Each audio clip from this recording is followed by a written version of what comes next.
Hey everybody, I'm Stefan The All-In Nerd, and this is update number 7 in my Iron Man project series. In this series, I'm going through the whole process of me building the suit that I wore for the 10th year anniversary of Comic-Con in Stockholm, Sweden. It was an extremely stressful project, but in the end I managed to pull through.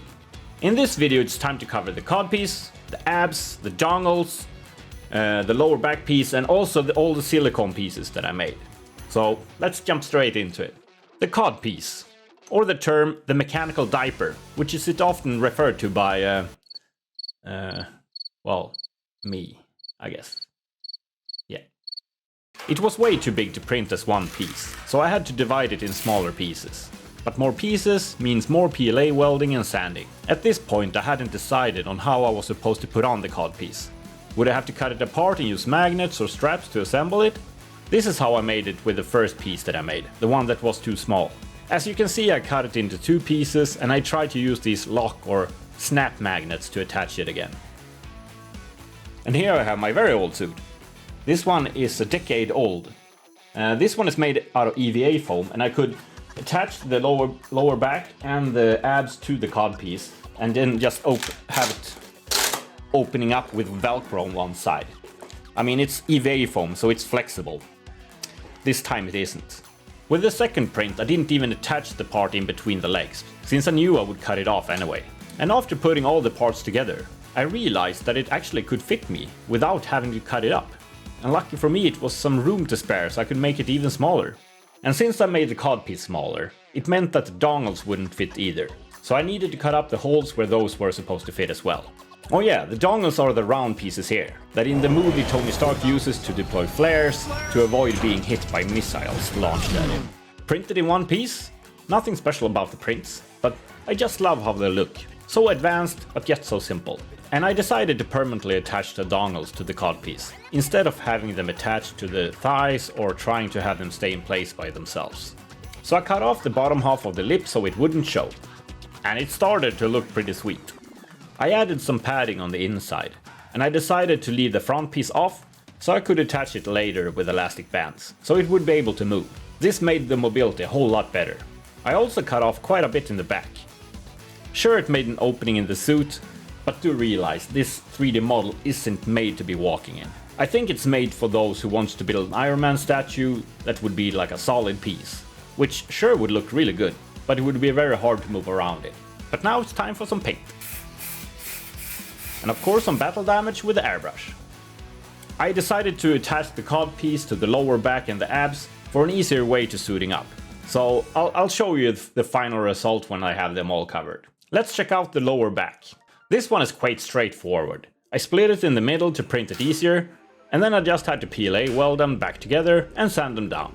Then it was time to decide on how to attach it to the codpiece. First I tried to just weld it in the right position, and it looked really good, but that made it a bit too tight for me to squeeze into it. So I ended up cutting off the lowest part of the back piece, and PLA welded that in place. And then I attached the top part with elastic bands, so I could open it up and squeeze in some paint and onto the abs before the final result. So the abs, printed in one piece. With this one it was a little bit of cutting to make it fit against the back part while also fitting it in the codpiece. After some testing and cutting, they fitted quite nicely. So it was time to come up with a solution on how to connect it all.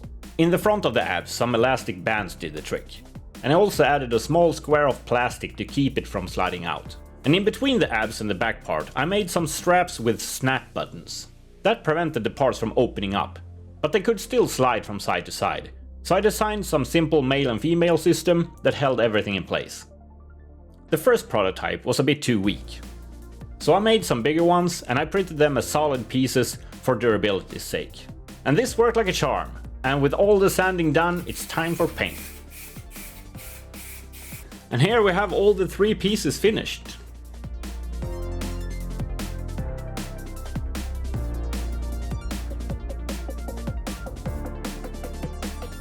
And that's all, folks. Wait. This is not the end of the video. This is the part of the video when you remind people to roundhouse kick the like button and sucker punch the subscribe button in the crotch. And then getting back to making some quality content for people. Okay. Okay, sure. You made your point. Well, yeah, I was talking about the silicone parts, right? Let's continue with those. Yeah, silicone. The plan was to use silicone pieces to hide the morph suit underneath in a few areas, to make the suit look more authentic. The wrist, the elbows, and the knees to be exact. My original plan was to print the 3D model joints that came with the 3D files in flexible printing material, like TPU, but I realized that they wouldn't be flexible enough, and the material would be hard to sand and to get the same shade as the rest of the suit. I searched a lot online for a guide on how to do exactly what I needed to do, but I didn't really find anything that could help me. In the end, I came up with my own solution, inspired by a lot of other good ideas. So now I decided to make a 2-part mold in Onshape and print it, which meant I needed to expand my 3D designing skills a bit. And I'm really happy with the parts that I came up with, but now I feel like I would probably redo them all after trying them out properly at Comic-Con. First, let's look at the wrist parts. I wanted something quite thick and ribbed. The main part is the outside mold with a shaped part, and the inner one is just a smooth cylinder attached to a bottom piece, with some smaller pieces sticking up to center the outside mold. But when printing with a filament printer, you'll encounter print lines, and this was really awkward to get rid of, because silicone will copy everything that's on that mold. Every single print line. I glued the parts together with some hot glue, and then I needed to seal the bottom to prevent leakage. I used some white glue, which was easy to work with, it just took some time for it to cure. And then it was time for my first real mold pour with silicone. Before I had only poured silicone in a flat horizontal mold, which wasn't very complicated, so I didn't really know what to expect. For the first try I used the same silicone I used for the ribbed fingers, Dragon Skin 10 from Smooth On. It's a 50-50 mix of part A and part B, which seems to be the normal way of mixing silicone. And that would make them really flexible and durable, but it was quite expensive, so I started to look around for cheaper alternatives. And I found these on Amazon, and they were a bit cheaper. To color the silicone I needed coloring pigments. And so far the best and most potent coloring pigment I found is the Silk pigment from Smooth On, and that cost $37 for 9 colors. Back to the pouring, and the first try wasn't really what I would call painless. I started to mix in some pigment to get some color, and I never really got it in the shade I wanted after going back and forth in between the pigments. But it got close enough. So let's pour it, and when pouring it, it got really messy. I hadn't realized how much I would be pouring over on the sides, and with the silicone already mixed, there was no turning back. But lucky for me, the silicone when cured, hardened, and that made the mess a whole lot easier to clean up after. After waiting for about 12 hours to make sure it was fully cured, it was time to take the molds apart. In my head I would just slide the 2 molds apart with the silicone staying attached to the outer mold. But in reality the silicone really got stuck to the molds, and there was no way it would just slide off. Even though I did use some release agent on the parts. I ended up deciding to break the inner cylinder mold. After that I could quite easily get the cast out. And it looked okay, a bit thick and matte because of all the layer lines making it less smooth. To get rid of the lines and make it more shiny, I tried to paint on a thin layer of transparent silicone, which is a good property of the Dragon Skin silicone. Both part A and B are transparent. But now the silicone came out a bit too shiny instead. I never get to be really happy. But it looked alright I guess, and I was happy that the test was a success. Sometime after I made the second part, and for that I printed the inner cylinder a bit taller with a joint that I glued together. And I made a funnel piece that I glued onto the top of the outer part, so it would be a lot easier to fill it up. And that went so much better. This time I had spent a whole lot more time sanding the inside of the mold, so the cast came out a whole lot smoother. Not a perfect match with the shades, but it was alright. I had hopes for them, but in the end, when it was time to get dressed, I first cut these 2 in half because they were way longer than they needed to be, and eventually I just didn't use them. They didn't do much for the suit at the time, and they just made the attachment of the arms harder. But I might redo them in a thinner version in the future. Let's head on to the elbow pieces. This mold was a bit simpler, but bigger.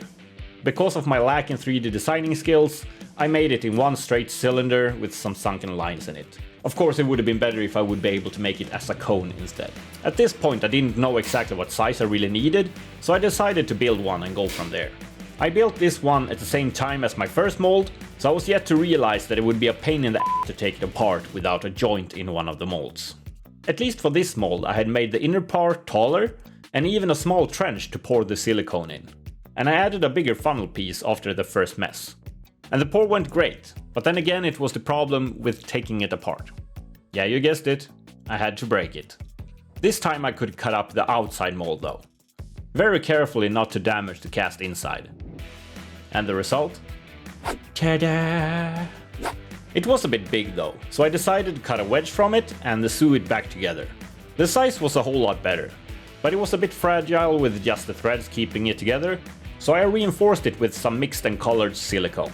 Since I wasn't planning on having that joint shown, I didn't spend too much time on getting the shade exactly the same. I did this on both the inside and the outside, and it turned out surprisingly good. I wanted to reuse the inner mold for the second part, but I cut it up a bit smaller and I PLA welded it back together.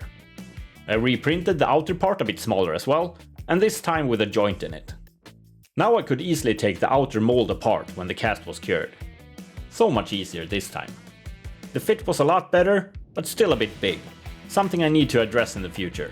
And here you can see the result of the 4 first parts. The shade isn't perfect, but I figured that it wouldn't be very noticeable with the full suit on. Finally, the knee joints. These were by far the trickiest of them all to make. Checking reference pictures, you can find a few different variations of how it should look. I wanted it to have a bit of depth, so I tried to have each part sticking out more and more the higher it got, and with the small pieces recessed along the back. After some trial and error, I got some help from a friend to make it the way I wanted. With this one I had quite a few problems.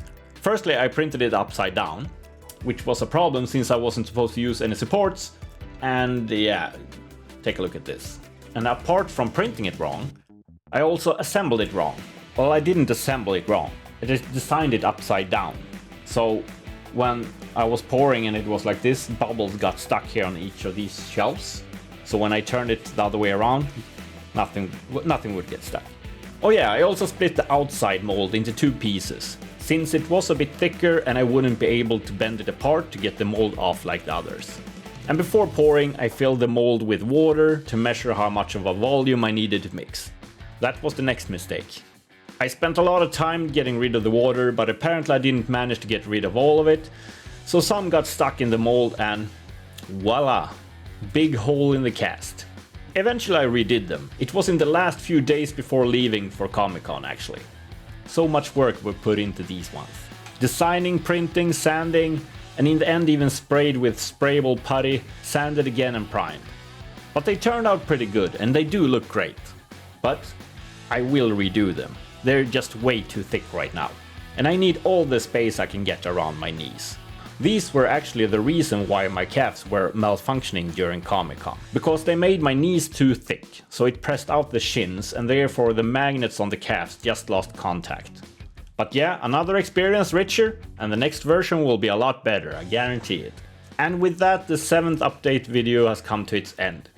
Thank you very much for watching it all, and as an extra thank you just for you, I leave you with this extra footage from the 2nd day of Comic-Con. We're getting back to the hotel and we realize that we've been locked out of the room, so we got stuck in the hallway for quite some time. So, until next time.